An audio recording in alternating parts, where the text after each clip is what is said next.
Nancy Mason, CNN. If you have a difficult time pronouncing Kamala, just if you got a friend named Pamela, just say Pamela, then Kamala, and then you're going to be all right. So we're going to proceed. And anywho, what did you think about President Biden showing up on the campaign with Kamala yesterday? I think it was a very excellent show of unity and strength, especially within the Democratic Party, and healthy for the country.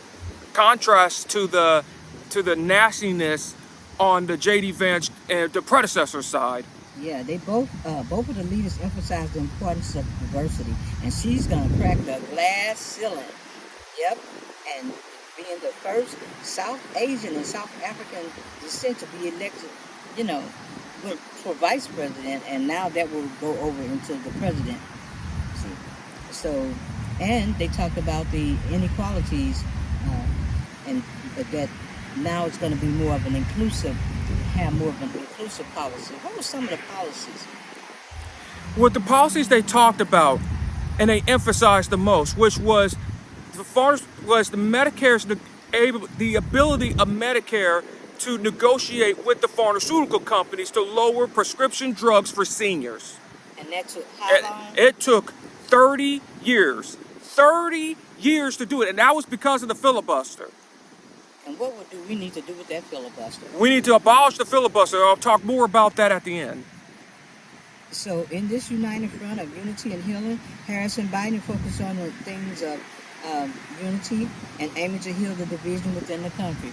They need to go over there and help heal the camp of the predecessor J.D. Vance. What do you think can happen for that camp? I think that camp is going to be imploding, and I think that he's losing. And once that the predecessor gets to losing, he's going to throw other people under the bus, and he's going to blame anybody but himself. All me. He's going to blame nobody but himself. So they talked about progressive policy. The campaign advocated for a range of progressive policies, including healthcare reform, climate action, and economic relief for working families. And they aim to resonate with younger voters and for seeking significant change.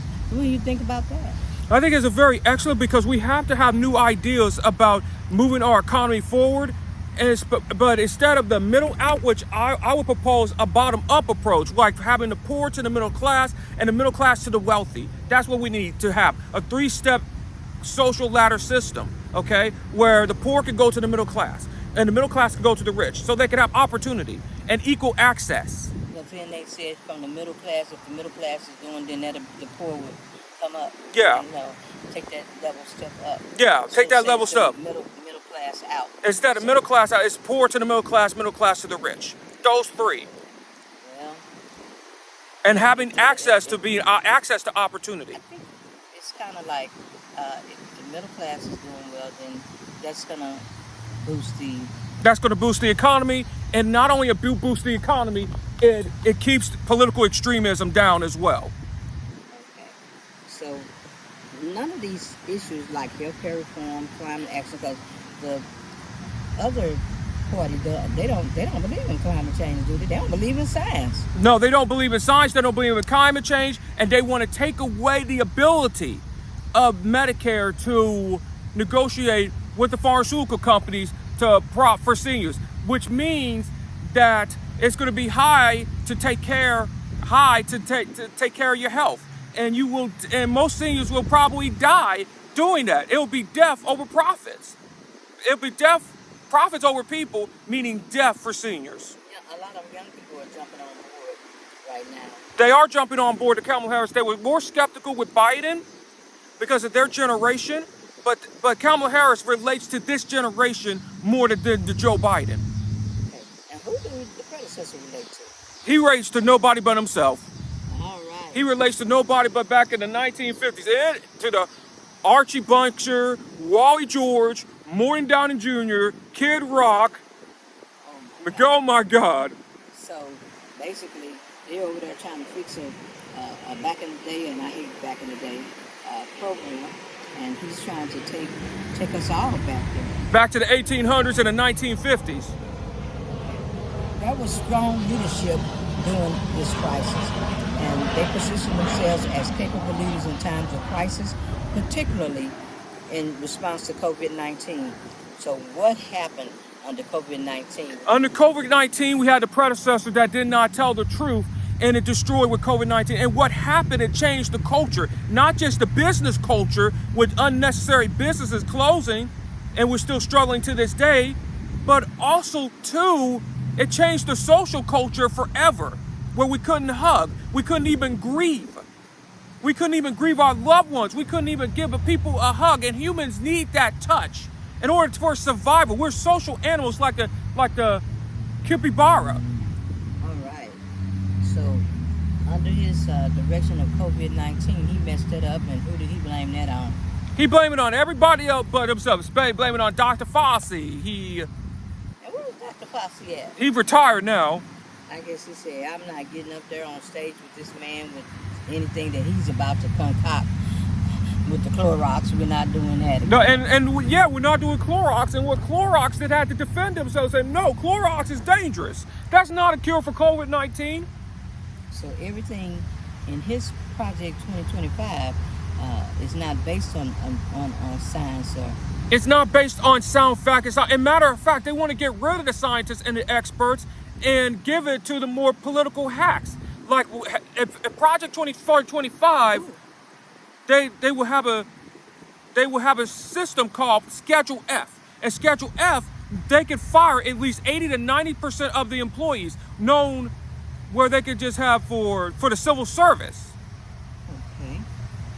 So they got a part 2 of Project 2025. He said he wasn't involved with it, but they got him on camera saying that what? Yeah, he knew about Project 2025. He got other people doing Project 2025. I mean, Trump may not know about Project 2025, but he knows it. He has people that's going to do the work. See, the predecessor can't do the work. What it is, it's going to be other. What you're going to have to do is watch what other people are going to do for him. That's what's going to happen. You're going to have to. You can't watch the predecessor because he can't do it. But it's going to be what you're going to have to watch is the enablers. That's what you're going to have to watch.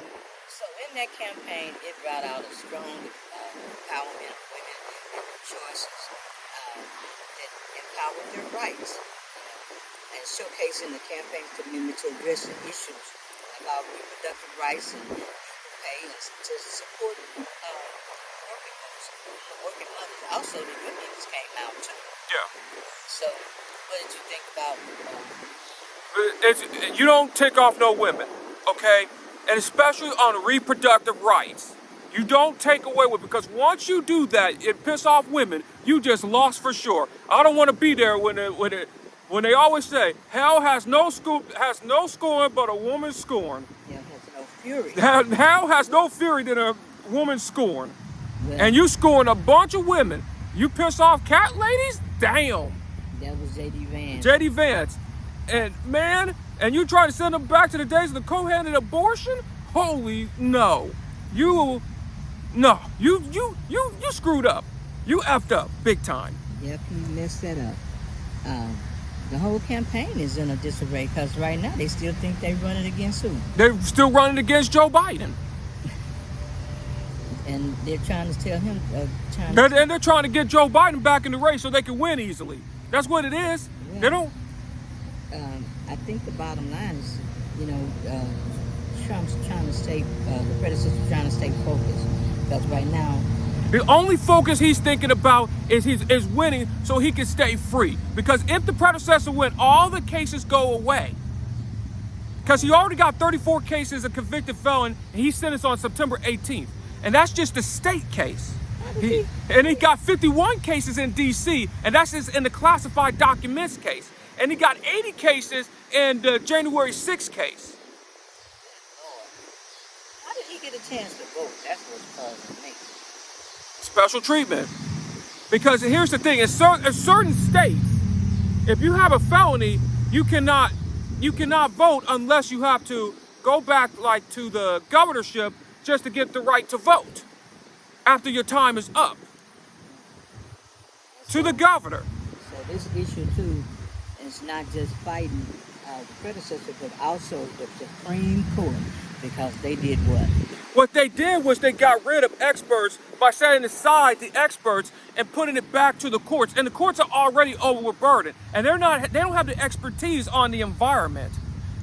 Well, they're gonna find out. So, what's your closing note? My closing note is this.